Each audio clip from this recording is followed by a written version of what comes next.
Slovenija se želi na svetovni razstavi Expo pokazati tudi v regionalnem smislu, zato so povabili podjetja, organizacije in občine na predstavitev možnosti sodelovanja. Slovenija nastopa celostno na tej razstavi, seveda pa tudi posamezne regije lahko veliko ponudijo, oziroma tudi naša regija, predvsem na področju, se pravi, termalnih vod, potem čebelarstva, to so teme, ki so na tem sejmu nekoliko bolj izpostavljene.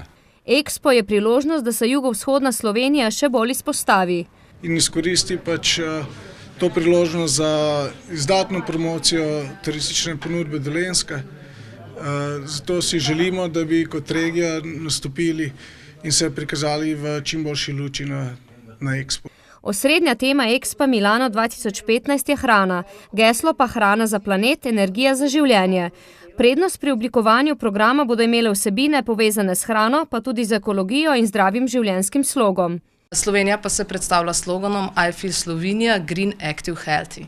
Program na Expu so v Spiritu zasnovali tako, da ga bodo ustvarili z 12 slovenskimi regijami. In vsakih 14 dni bo pripadalo posamezni regiji.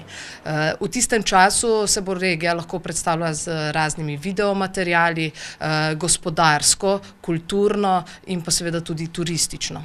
Dejavnosti za slovensko predstavitev so sicer v polnem teku. V gradnji je namreč paviljon v velikosti 800 kvadratnih metrov, ki bo stal tik ob italijanskem.